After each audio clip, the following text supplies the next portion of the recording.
Hey guys, welcome back to the video. In today's video, I have Kavach with me. I've been following Kavach for quite a while. My sister applied to Christ, and I initially thought he's like a brand ambassador for Christ, but then realized he's just a pass-out student. But he's been making amazing college videos. So if you haven't already checked out his channel, do check it out. And thanks a lot, Kavach, for joining in. Pleasure is all mine, Harish. Finally, I'm glad that we could make this done. So hi guys, hope you guys are doing great. I am Kavach and I'm from Amritsar in Punjab. I graduated from Christ back in the year 2018. Post that I worked with Ernst & Young.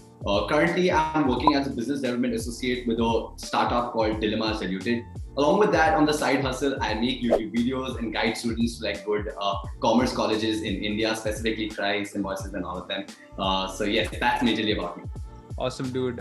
So love the fact that you're working for Ernst & Young organization. I really look up to. Here's the thing. I'm an engineering student, and a bunch of my friends and I, we have zero clue about commerce. And even a lot of 12th graders who have been sort of brought in this mindset where their ultimate goal in life is to reach an IIT. They don't even consider commerce as an option, right? Because their parents like science later. Now, in today's video, I just want to discuss about the diversity of commerce. Like, what exactly can you do in commerce, and how does it play out later in your career? So let's go back. Let's go all the way back when you've graduated 10th grade. Say a student has just passed 10th grade. Right. How does he decide if he should take science or commerce, and if commerce, then why? Like going back a few years, thinking about like the 10th to 11th for that time, it's a very confusing time because people are generally very confused. But our society is like bifurcated in a very easy way. If you're super smart, you go for engineering. If you're not, then you go for like commerce. If you're way nowhere in the league, you go for art. That's how they did it. But I think that's not true. So on a personal level, I feel that a lot of people get the clarity in the kind of work that they want to do. If they're genuinely passionate about engineering, then they should go for it. Otherwise, I think commerce in itself has a lot of scope and field to offer in terms of the future. So, and it's just like people, just because the society is kept in such a manner that engineering, they've made it like the gold standard. That is what it is. But I think now, over the time that the times are changing, people are realizing that. And now people are very okay with like choosing what they want at the very start. A lot of people used to choose just like 11th and 12th in engineering just because everybody else has said it, and then probably after 11th, after 12th they'll move the jump to like a business school. But now it's not the case. So I think if somebody's genuinely confused about what they should do after 10, it's gonna you gotta have your chart up with the pros and cons and look at your long-term goal. There is never obviously a correct path you can get to do like an MBA after doing engineering. You can do it from a BBA, BCom also, and you can get into entrepreneurship like by either being an engineer or a BCom student or a BBA student. Anything is possible. But you just need to realize that where is it that you'll be genuinely happy doing what you do, and which is that journey which will help you gain the maximum skills. It's just if I get into engineering and I hate every bit of it, there's no point me being there. But like obviously there are pros and cons to everything, but I think having a clearer mind to where all it can lead you is going to be important. I've been talking to a lot of students, and when I ask them that why do you want to do a BBA or why is that, they're like, we are very clear that marketing is what we want to do, or finance is what we want to do. So if that is the case, then why to go an engineering route? Might as well start learning from here, because society might have told it that BCom is when you are not so smart, or BBA is not so smart, but it still has a lot of study to do. If people are genuinely looking for a career in finance, investment banking is like the best paying ones, but still you have a lot of study to do. Even if you're going for like a normal career in auditing, taxation, that has got a law. It's like a law degree that you're doing, because every country has got its own taxation, own auditing rules, regulations. So it's a lot of learning. So the earlier you get into that, the better it will be. Got it. But here's my question, right? Don't you think 10th standard is too early to figure out what you want to do next in life? Right. What do you go about that? That's true, but I've been reading news like where people are coding already from class 5, and they are preparing for IIT, JEEs and stuff from class 6, and I am just wondering how the hell did they decide so early. So yes, definitely, it's never, people realize it. I'm talking to so many people. I'm 24 right now. There was this founder I was talking to a couple of days back. He's 27, and now he's trying to do an MBA after getting into entrepreneurship. There's never a right time. Obviously, you cannot just decide, like it just doesn't come naturally. But I think talking to like seniors, talking to your parents, looking up to people you genuinely follow, I think they can offer you the best advice. Somebody who's already been through the field. Now you're already doing engineering, so I think you will have a much broader view to somebody who's watching that whether they should go for an engineering or not. same is the case. Like if people come to me, I can give them like a clearer way of, why should they go for 11th and 12th in commerce, accounts, economics, or should they not? So that happens, but I think that's more clarity is to come from family's point of view. YouTube is there. So many people have put out their like content about it, guiding students of how they should go about it or not. But in general, I think it's okay to make mistakes. You can do like something and later on jump onto something else. That's completely fine. Fair enough. Do you have friends who sort of did commerce and then got very involved in coding and then sort of switched careers? Very rare, but just a couple of days back, I got in touch with one of my crisis classmates, and he is into artificial intelligence in London. So immediately after 2018, when we graduated, we all went for like our commerce jobs, and this guy went to London and he did some course there in artificial intelligence, and today he's leading a team in robotics and automation. And when I was on a call with him, I was like, bro, how are you doing it? Like, because I've been in EY and I know so much importance they put on like artificial intelligence and robotics. So everything that we were doing there, they wanted to make it automate. Like even I was a part of like the robotics team there, and our task was just to find ways of how we can make it simpler and easy. Because somebody who's already doing it, they can advise. But there was a set team who was helping us, do and make our process very easy, like make it one click button kind of a thing. And I was asking him that, like, how are you doing it? And he was like, it's pretty easy. I went on to learn these things and I immediately fell in love with it. And I'm being paid really well, and I'm enjoying the work that I'm doing because I'm able to make like a difference. So yes, that is one person I really remember. I'm pretty sure there'll be a lot of other people who would also be doing something similar. But yes, this was huge.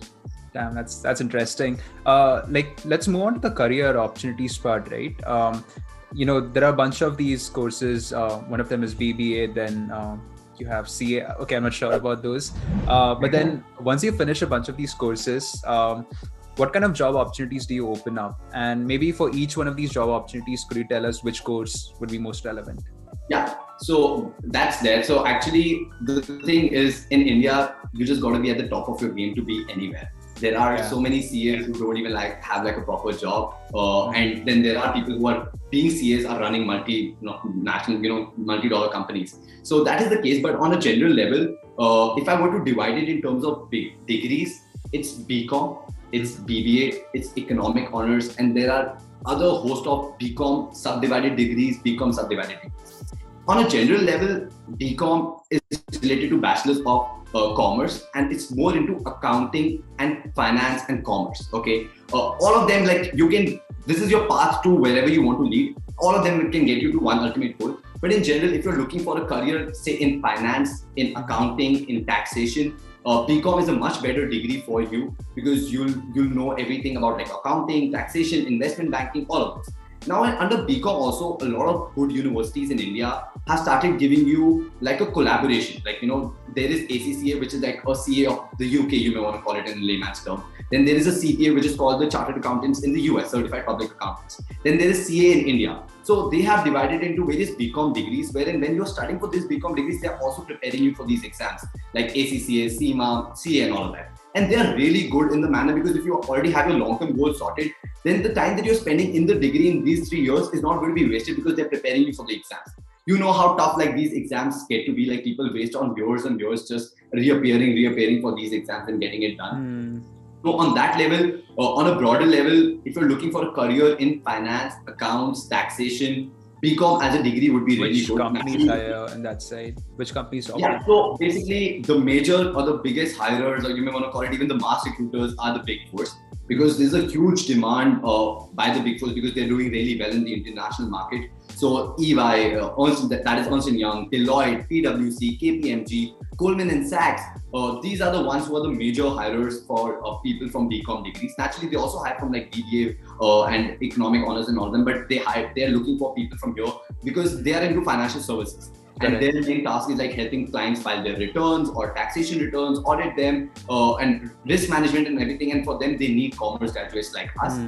So they are the biggest hirers. Naturally, the pay differs, but on a starting level, it's not much. But the beauty of these companies is that they've got a great career path for you. So if you're able to like hustle in the couple of years at the start in these companies, the corporate ladder is made in such a sense that you can own a piece of the share in the company like 7 years, 10, 8 years down the line.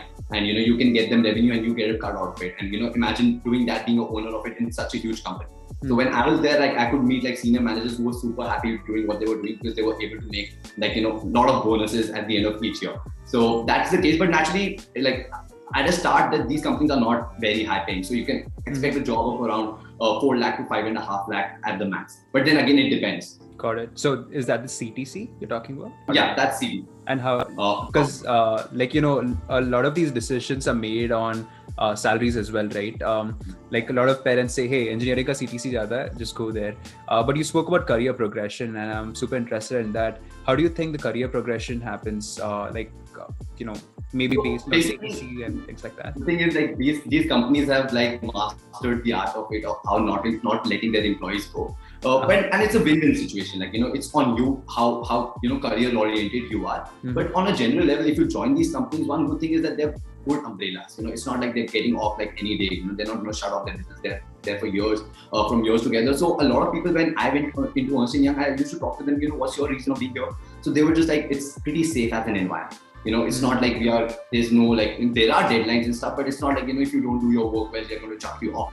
So it's not like that. In terms of the career progression, they've got like promotions at regular level. They've got appraisals at regular level. So even if you start low, if you do well, it's just, you keep getting pushed to like the bonuses, and, you keep making it to like manager, assistant manager, senior manager, and all of those. Naturally, it takes about a couple of years to each position. But once you start getting higher, the company starts believing in you even more. The thing about these companies is that they hire more, so they don't know who is like they go to people to look to or not to look to. Some of them are there for 1 year, 2 years, just for the brand name, all of that. So as long as you convince them on that bit, naturally it'll start reflecting your bonuses and everything. And then once you're like 5 years into the company, they pretty much know that you are planning to be here or in a similar company. So on that level, then you're like, it just increases on a higher multitude level. So it's a multiplier effect that happens gradually. Makes sense. I think that's one of the reasons why a lot of experienced folks working at these companies are well off once they have completed like 5 or 10 years. So there is a lot of hustle, Harish. Like there is no denying that there are long working hours. There've been times when I was working like till 2 a.m. And it's just constant busy hours, busy season. And then they don't demand, like they demand everything off you. And that time you just can't be like, hey, I want to sign off, or I just want to hibernate. That's not possible. Yeah. In that grind, you are in that struggle, you got to do that, and that obviously pisses off a lot of people. That work-life balance and everything. But to be really frank, it isn't something like work-life balance there. Once you're with these companies, there is just work. But naturally, after a while, once you've like spent 7 years into the game, you are pretty experienced, and that's when your opportunity cost of leaving the company goes to be higher, because then you see like you being a partner like Ernst & Young, or leading a region on itself, and how international these companies are. People also get a lot of opportunities to go abroad. So you can be placed in like you can get a stint in like US or in Australia, and people have been doing that, and then move there for 5-10 years, and then naturally their salary levels are way higher. So if you get any opportunity like that, you're pretty good in terms of the money aspect. Fair enough. Yeah, I think it's the internationalization aspect also, right? Which sort of plays a role here. And what other jobs? This was, I think, the accounting and finance. This is exactly towards commerce and accounts. Naturally, you can do anything after this. Also, it's not like once you've done this, you cannot do anything else. But coming to the other degree is BBA, which is Bachelor's of Business Administration. This is what I have done. It's a pretty general degree into business and management. It teaches you about administration. It teaches you about being a general manager. Naturally, under this also, at the start of the third year, if you're doing it from a good college, they would provide you a specialization where you can choose to specialize between finance, human resources, marketing, and entrepreneurship. So a lot of people basically in like BBA are from family background, family business background, and then they're looking for a career in family business itself, because their parents are running good businesses, and why not take the legacy forward? So that also holds like a majority chunk there. Along with that, marketing is like such a beautiful stream to choose. And I think right now it's the most trending one, because if you're genuinely good at the work that you're doing, there is no short of money, and at the same time you don't have to be like a corporate circuit as well, because a lot of people who are banking on marketing are the latest startups. They've realized the power of marketing. So it's just, you got to be good with your skill. You got to be a lot of people mistake it to being selling. that's not the case. It's a difference. It's like what Cred is doing right now. They've just become such a household name.